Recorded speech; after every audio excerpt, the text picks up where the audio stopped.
situation. Now, it's important that you have different leaders in the community. We have to have community leaders that's going to educate the community about what's going on in the community. Exactly. And one way to start doing that is to basically have a person that's in a particular area that's going to be responsible for that particular area, whether it be through the church, because a lot of times a lot of our information comes from and through the church if the elected officials or the appointed officials are not doing what they're supposed to do. So we have to have a community activist or a community coordinator to get the community up and educated as to what's going on in our communities. Otherwise, we're not going to know what's going on. And you know what, I was somewhat astonished to see that Mary Landrieu's in a runoff with Cassidy, when in actuality, we are the ones that need to make sure that Mary Landrieu goes in that office without no hesitation whatsoever. Right. When you heard that this past week that the Democratic Party has pulled $2 million from the campaign of Mary Landrieu, what is that telling you? Well, you know, it's Senator Landrieu, under no circumstances, should be in a runoff. That's right. She should have taken that out right. That's right. And because she didn't take it outright, it's because people are sitting at home and not voting. If they allow Bill Cassidy to get in that Senate seat, they have no excuse. So we are asking everyone to get out and vote for Senator Landrieu. Do not allow our senator to not win this election. That's because she is for the people, by the people, and her records speak for itself. We already know what Bill Cassidy has done and what he's going to do. So in order to keep him from doing it, you must get out and vote. Exactly. They got to get out and vote. Yeah. And on December 6th, they must get out and vote. Yes, ma'am.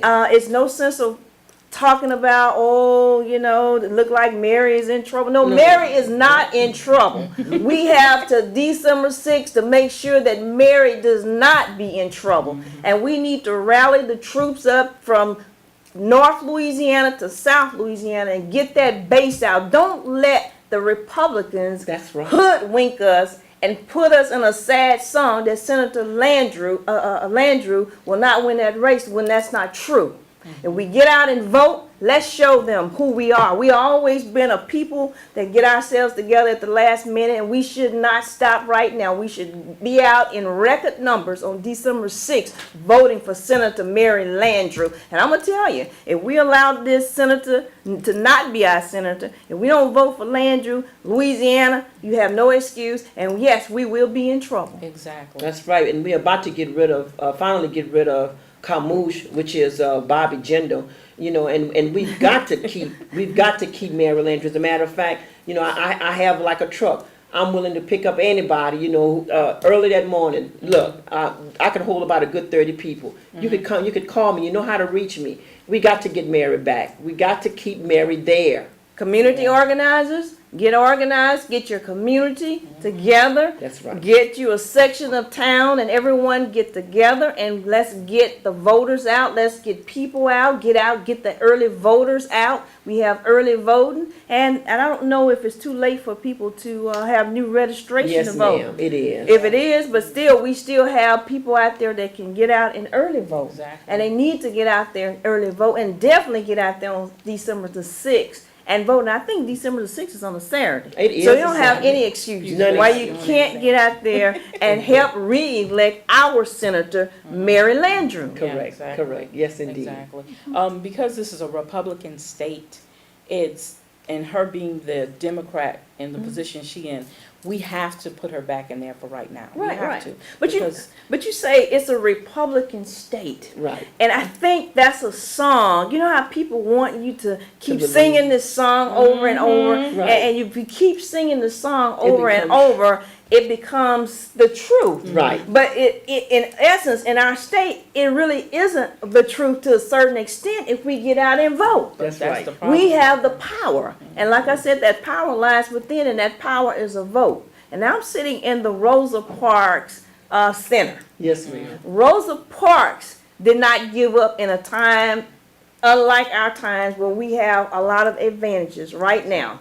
This lady had a commitment where she said, and she thought within herself, she used the power within to say, I'm sick and tired of being sick and tired. So we are at a pivotal moment in time where we need to say we're sick and tired of being sick and tired of people saying this is a Republican state, you know, we need a Republican as our senator. No, we do not.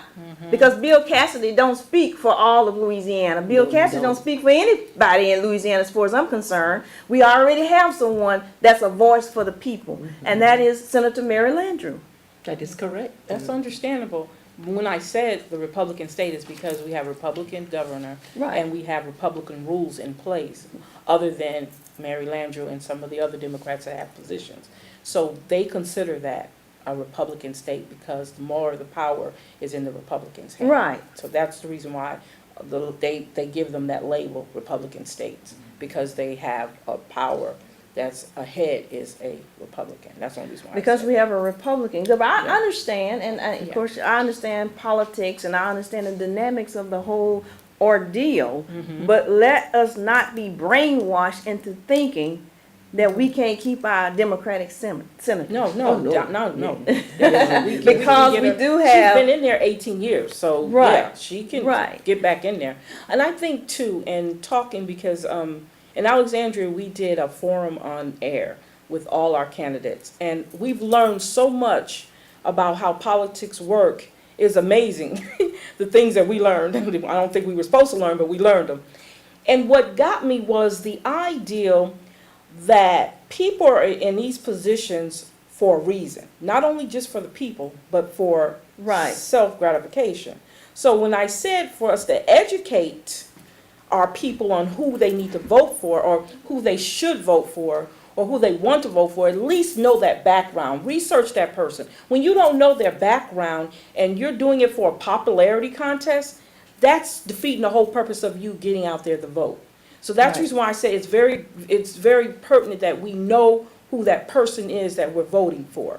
And By all means. yeah, and I would like to also say that, you know, politics is one of the most filthiest field in Exactly. existence. And with politics being the most filthiest field in existence, it need godly people, a lot more women to really stand the test of time, because those are the ones that's actually going to really make that change going to remain firm. And we need that, you know, we need to have more women in politics, and we will keep Mary, you know, and we will keep Mary, and I will put my life on the line. We're going to keep Mary. I just know we're going to keep Mary. We do need to have godly people in positions of authority. Yes. That is very, very important in order for this country to maintain its morals and its values, and, you know, just for the integrity of the people as a whole. Because believe it or not, we still, in God we serve. And people cannot, they may deny it, but one thing about it, it is so. That is the truth, and there's really nothing that they can do about it. Now I have a question for both of you. Do you think that the people have, you said earlier that people are sick and tired of being sick and tired. Do you think also that people have become complacent in the idea that no matter what I do, it's not going to be enough? This same thing is going to happen again if I don't vote, or if I vote, it's not going to change. You have a lot of those type of people, and those are the ones who did not get out and vote. It's because they're kind of, you know, burnt out, in other words. I believe people are complacent because they don't have the right people Yes. in the leadership Yes. positions Yes. to help people understand, because you always have to have a leader. I believe people are looking for a leader, someone that's going to stand in the gap, someone that's going to stand out there for them, someone that's going to lead them. And people have become complacent. People are complacent, and when you have complacency, then you don't have a momentum or a movement or any progress being made once people become complacent in life. And when people become complacent, that's even more important that we have the right type of leadership and people that you've already put there, if they're not doing what they're supposed to do, you have the power to get rid of them. And so that's why it's important to, yes, know their background, know who you are getting to represent you. If they don't line up with your ideas, your values, your ways, don't elect them. Yeah. Because that's what we're having in Louisiana. We got a so-called state where people are not sharing our views. They're not for the people. Exactly. They're pretty much for themselves. And the people are tired of that. But you know, like you said earlier,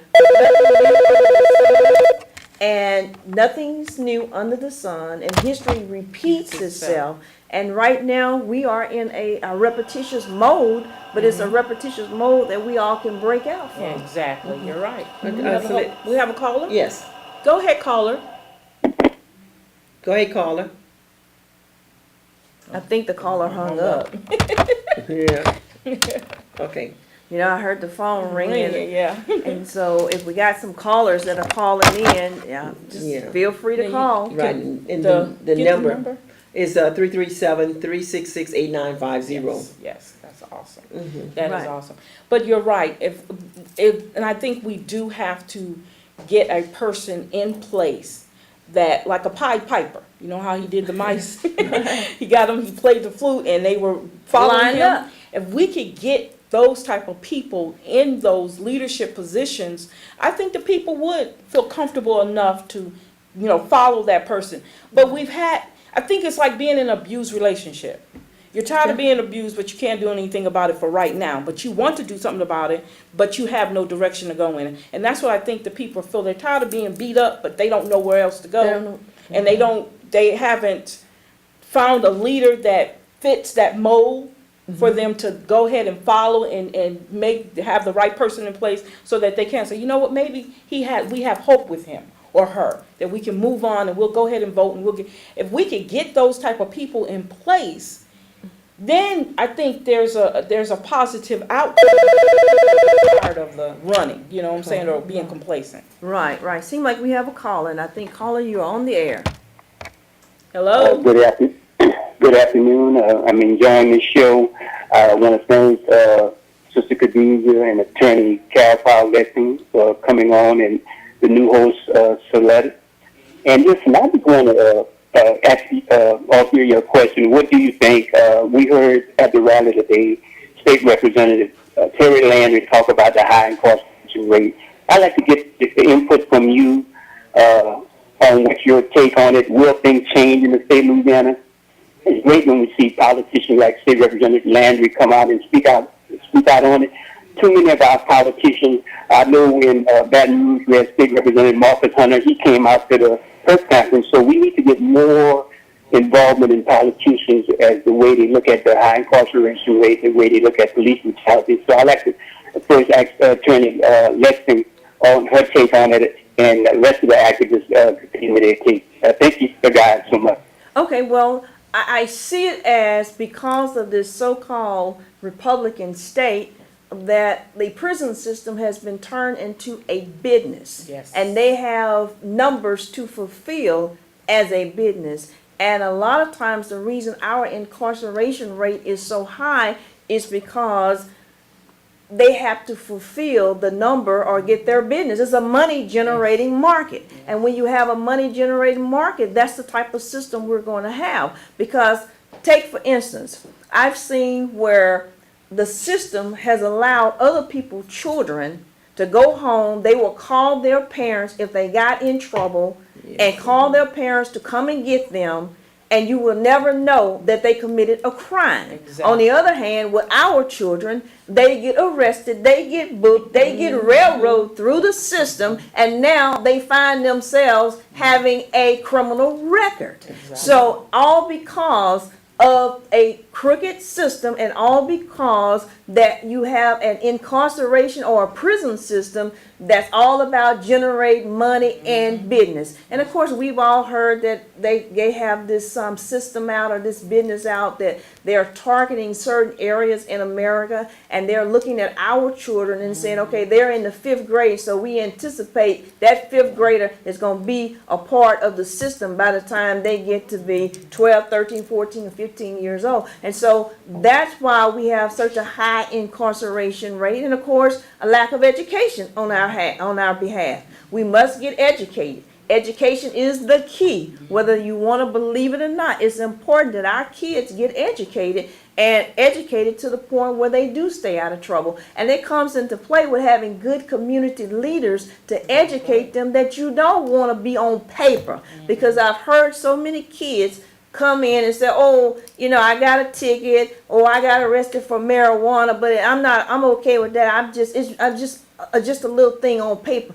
You don't want to even be in the system. Exactly. And we need to get educated, and that starts going all the way back to whoever you elect or placed in office. It goes back to having the right type of leadership to educate our communities so that our children will understand what the system is. And that goes back to making sure, see, the first contact with getting in the system that you are confronted with is law enforcement. Exactly. So law enforcement, we should have leaders that can go to the chief of police, the sheriff, and especially the DA, and talk to them and say, well, Johnny messed up or Sue messed up. Let's work with Johnny and Sue as a part of just giving them a criminal record. But if we don't have that type of leadership, then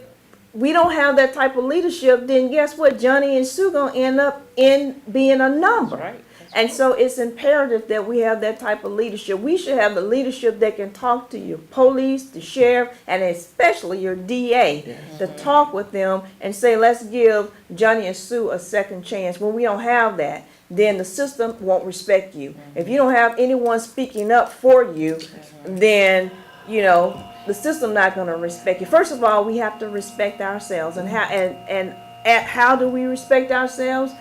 Then we need to exercise our power to vote. Because remember, your sheriff, you elect your sheriff, elect your DA, and in some parishes you have an elected chief of police, but sometimes the mayor appoints the chief of police. Right. If you have the mayor that appoints the chief of police, then you need to have a relationship with your mayor.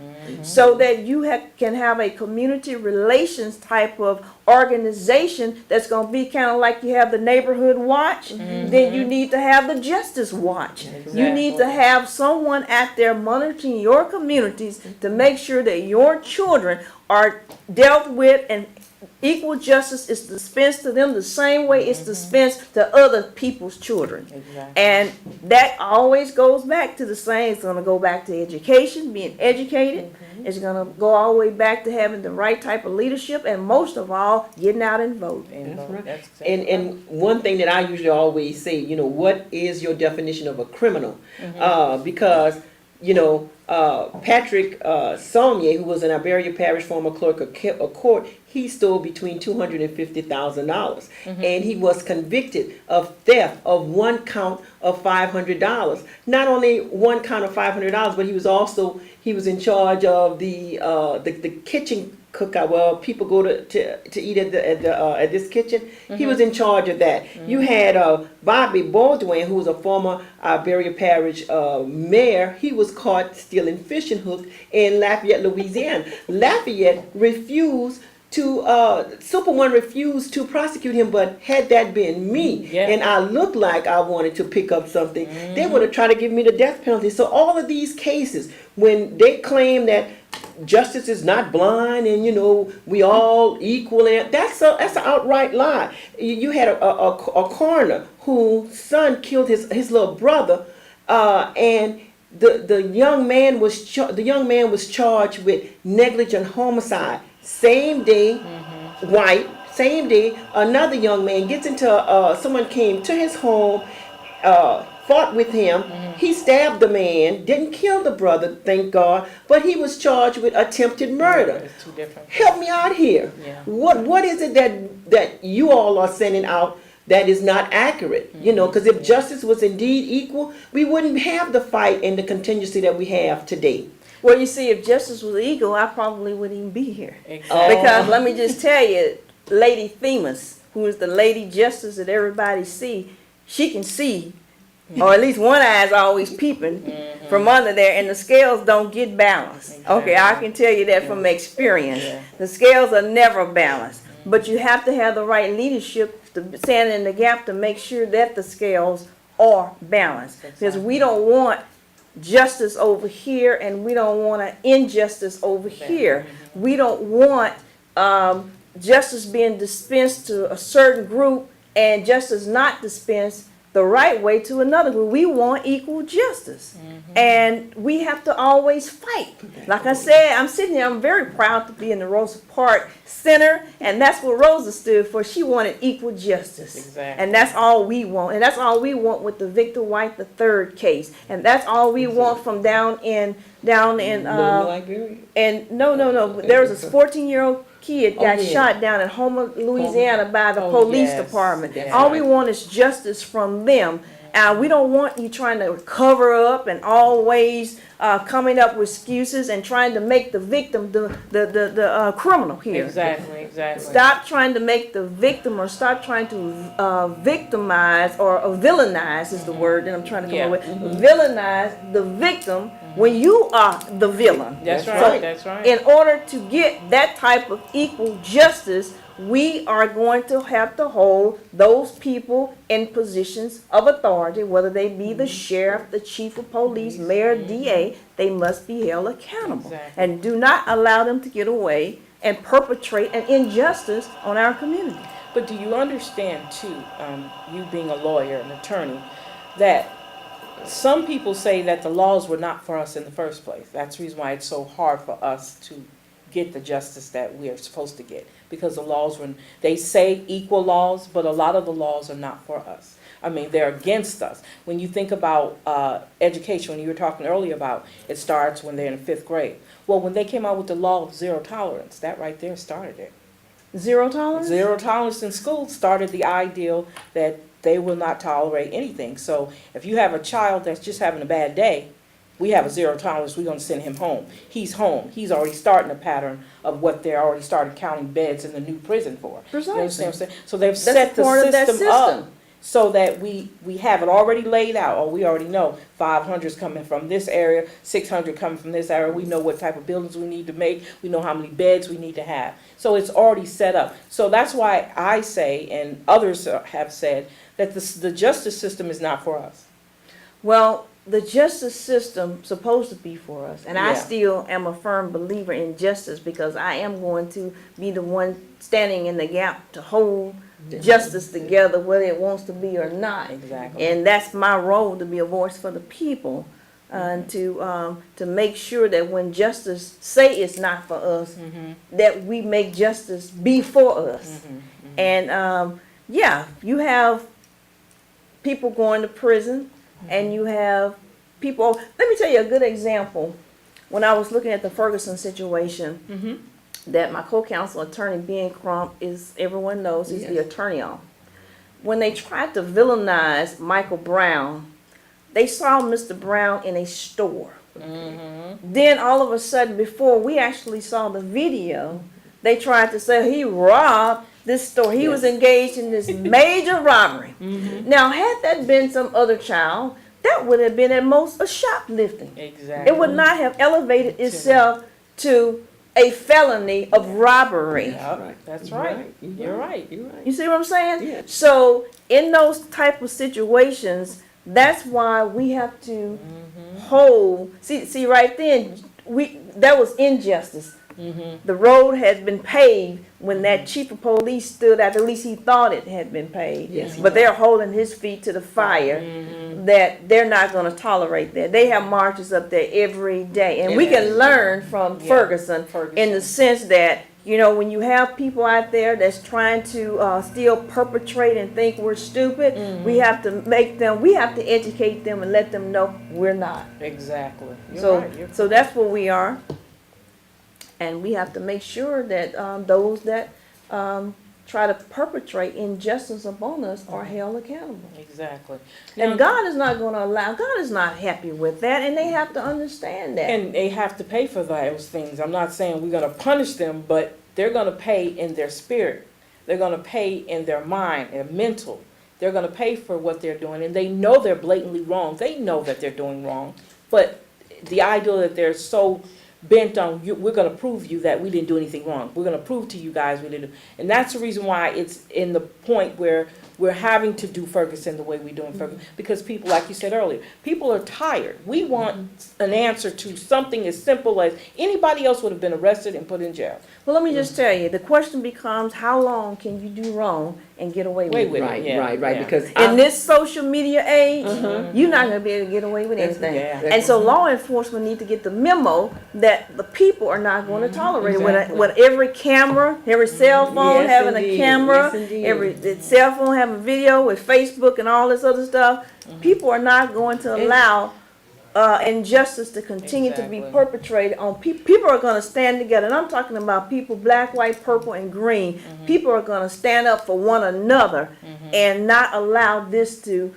come upon them without us banding together as a whole, as one. And I'm talking about black, white, Hispanic, where we will stand together to keep an injustice, because you have to look at, if that happened to them, this might happen to you. me. That's right. That's So exactly we right. all are going to be standing together in this social media age, holding those who are doing the wrong thing and think we're still stupid.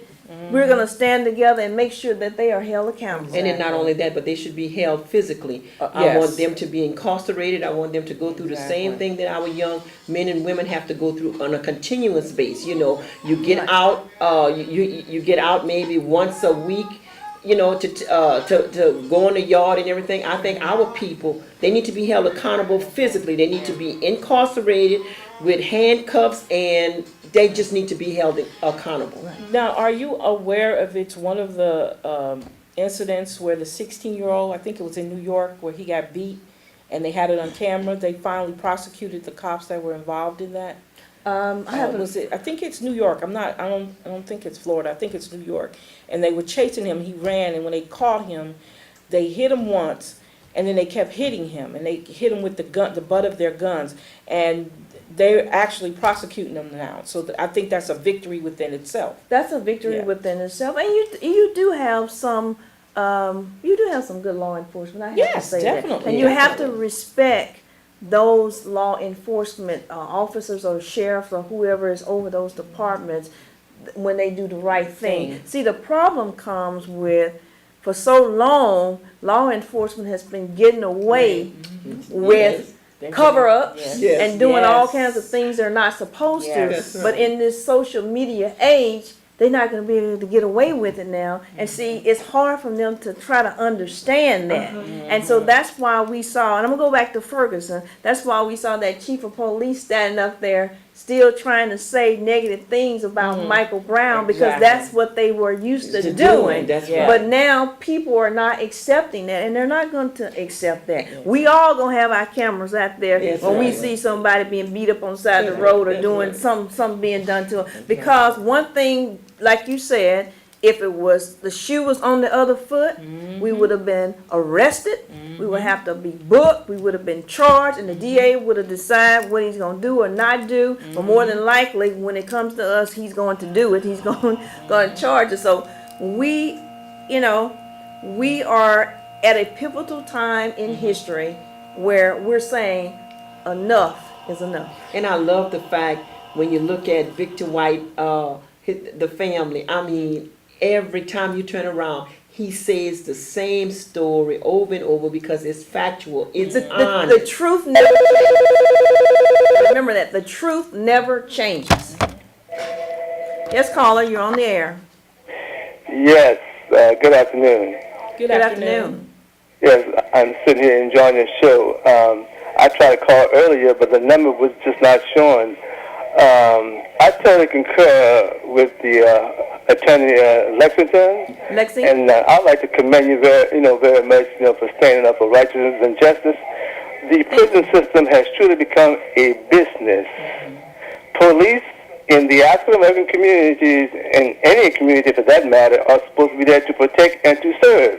But they have become terrorists in the African American community. They provoke our young black men to act out of line so that they can arrest them and charge them with different charges. And then they abuse them, brutalize them, and kill them in some cases. Right. You know, Well, we see that with Victor White III. Exactly. So they provoke these young black men, arrest them. We have become the commodity for the prison system. It's slavery. That's a And it's good so word. sad in this day and time we live in. But again, our elected official must get involved. On a national level, you don't hear anything coming out of Congress, especially from African American elected officials that we elect and sent to Congress. You don't hear a peep from them about the police brutality across the country in our communities. And again, I'm sitting here enjoying your show. All right, Thank and thank you for being at the rally. And thank you for calling. Yeah, that's a good point that was made, that our young men are now commodities when it comes to the prison system. And we have to understand also, too, in the prison system, if the sheriff department doesn't have any beds left and he has to put more, he can send his prisoners to other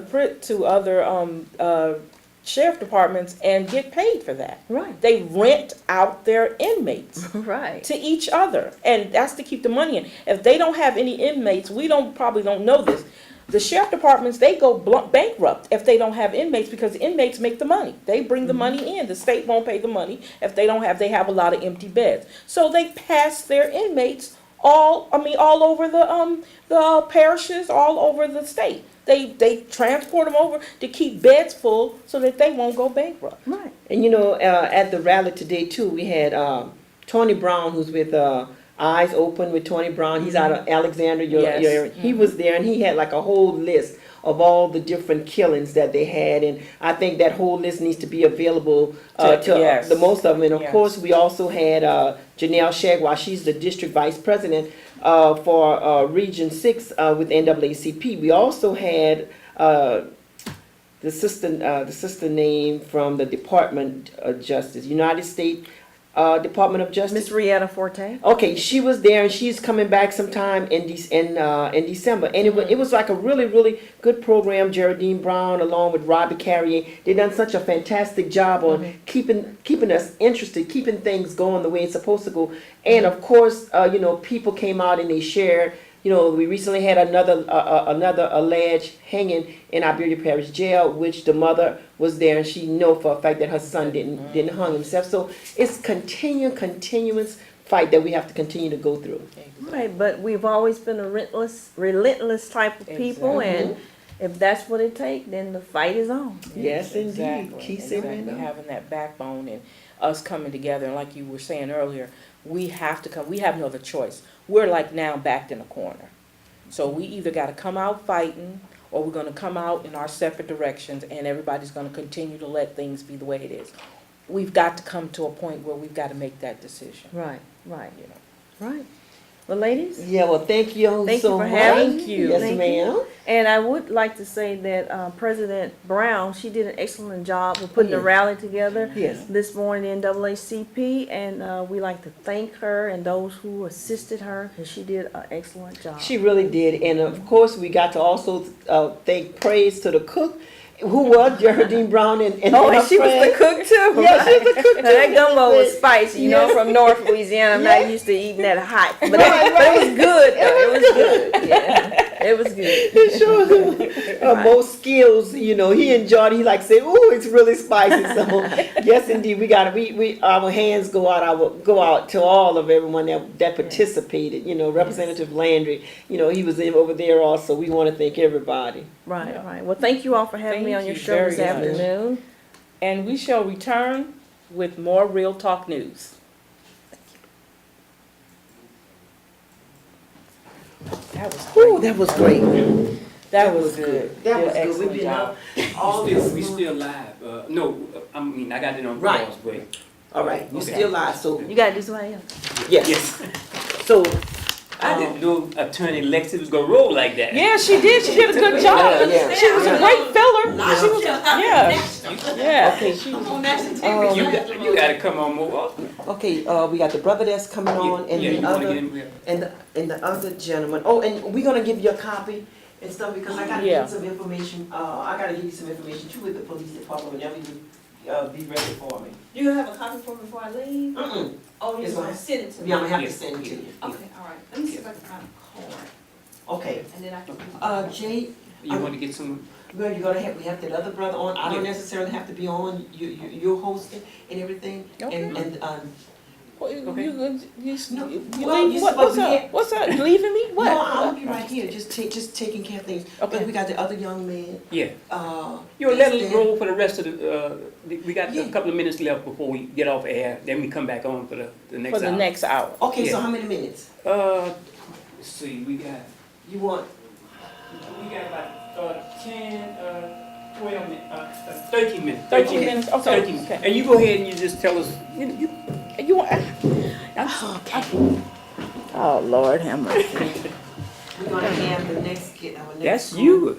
you. Yeah, I know. I'm nervous. That's all. Well, we all, The next group. I usually have everything set up. You're gonna Okay. have two, you're gonna have two men on most, skills, and the other the We gentleman. gonna tell us top it out, and I'm gonna just tell you, Okay, when you want me I'm to gonna give say, you how many seconds left, and and then you can which say one will you welcome say? back to Real Talk, Oh. and you could, just like Just you kind roll, of yeah, roll. freestyle and tell us about the issue, tell us about the election, tell us about Okay, the Republicans. okay, and okay. the way they've been doing I'm gonna things, try. You know, I'm gonna try to make my move with you. I know you're doing great. It's just me. I'm just so nervous. Gosh, I'm so nervous. Okay, when I come back, and I put my hand down, I mean you live, you see Okay. it. Let me unmute your audio.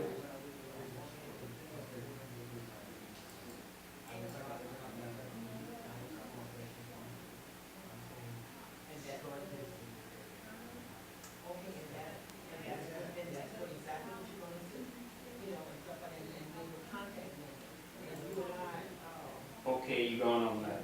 Okay. All right, you guys, we are back with Real Talk News and your host, Celeta McCall here. And you guys, that was a great and enlightening and very informative interview that we had with Attorney Lexington today. These are people who are out there that's doing the groundwork, who's beating the streets and helping out with the Michael Brown case and the Ferguson situation that's going on now. As you know, I think those people have been in the streets for more than a month now, trying to get justice for Michael Brown. As you know, we've got so much going on in the state of Louisiana, actually have so much going on nationwide. The ideal that the Senate has been taken back by the Republicans. I was reading earlier that they had a luncheon with the president, and the Republicans already started doing what they do best, arguing with the president about immigration laws. So we got to fight. We got to fight ahead of us, and we definitely have to come together. And even though I'm not a big fan of the president, I was at one time, but my views have changed after I realized that a lot of things that we thought he was going to do, that he didn't do. So my attitude kind of changed, but he's still the president of the United States. We still have to respect him, and he has not gotten the respect that is due, no matter what he's done. And I think he's bent over backwards so many times to do and to abide by what everyone else wanted, and they're still not respecting him for that. They're not even thanking him for that. But I'm hoping that this won't be so much of an uphill battle for the next 2 years while he's still in office. I'm hoping for the best for what's coming our way with the House being taken over by the Republicans. And if we look at it now, what's been going on lately, since the Republicans that were already in there, and the laws and the bills that have been passed that have not been to help us, we have to look at that. And this battle is not over. We cannot sit back and allow these things to continue to go on, because if we do, my God, what is going on with us as a people? Are we on drugs?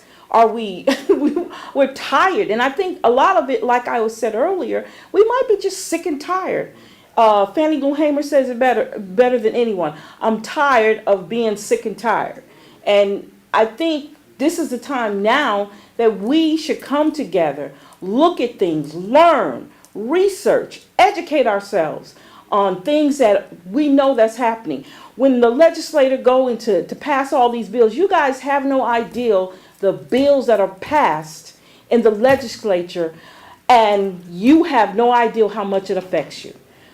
We have to come to a point where we've got to start educating ourselves. We've got to be in the forefront, so when these things come to us, we're not sitting back wondering how it happened. When a bill is passed saying that you can't do a certain thing, why can't I? Well, if you would have followed the bill or had someone who was knowledgeable in your corner to help you understand these bills that are passed, then you could say, you know what, wait a minute, me and my people don't want this happening. I have a group, we're going to protest, we're going to Baton Rouge, we're going to sit, we're going to camp, we're going to make sure these things don't happen. We don't do that. I think we're so involved in ourselves that we're not looking at the big picture. The big picture is going to eventually trickle down to you as an individual. It's you as a family member, your family, my family. It's going to trickle down. So it's really, really good that we take time out and learn, educate ourselves. I had a great opportunity to host a radio show, which was an open forum for the candidates in Rapides Parish.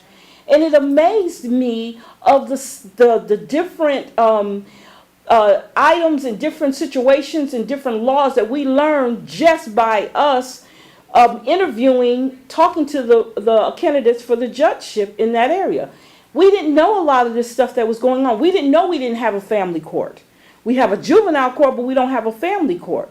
We didn't know there's no place for criminals, young girls who have committed heinous crimes that are pregnant. We didn't know all of this, but we had time to learn that. And then now we can take that to the forefront of the people and give that to them and see what they can do to fix where we can have a family court. Because a criminal and civil court and a juvenile court is not the answer. That means a kid goes from juvenile court straight into the big court and then off to jail. So you have to understand, maybe that is designed that way. Maybe it's supposed to be that way so that we can keep shoveling our kids into the prison system so that the rich can continue to be rich. We have to come to a point where we've got to take back, like they say, take back our streets. We've got to take back our communities. We've got to take back the laws that are not for us. We've got to take back and put the right people in place that is going to sacrifice, that is going to walk the streets and walk the road with us and be by our side and help us and teach us and inform us. I think that is so vital right now. Information in this social media, information age, there's no reason for anybody not to have some type of learning, an education on different situations, different laws, different anything that needs to be done that's going to apply or is going to help you as a person to be a better person and to know what's out there for you. We have got to take back us, because right now we loaned out, we oppressed, and we've that way because we've allowed it. We've become complacent. I don't want to complain. I don't want to do this. You're a troublemaker. Well, you know what? I think God destined me to be a troublemaker. I really believe that, because I think it's so pertinent that we have justice. What is wrong for us to live in the same area, same place, shop at the same stores, and still, if I walk in the store, I'm followed, and they're looking at my purse to see if I put something in my purse. But when they walk in the store, it's a whole different ballgame. All of this has to stop.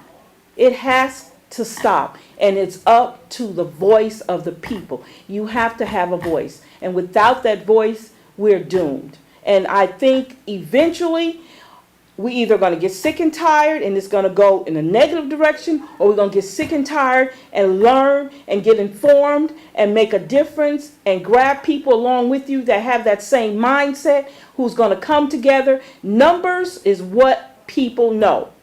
They know numbers. If we come together as numbers, they're going to get tired of us beating down their doors. They're going to get tired of us saying what we're saying over and over again.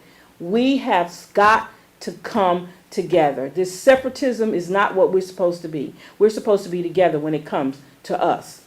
When we'll return, this is Real Talk News. We'll be returning with 2 more guests coming on our second hour of the show. I want you guys to sit back, relax, enjoy, and I'm hoping you're learning something from us in this first episode. So we're going to come back in about a couple of minutes, and we'll bring you back 2 more guests. We'll talk to you later. This is Real Talk News, and I'm Celeta.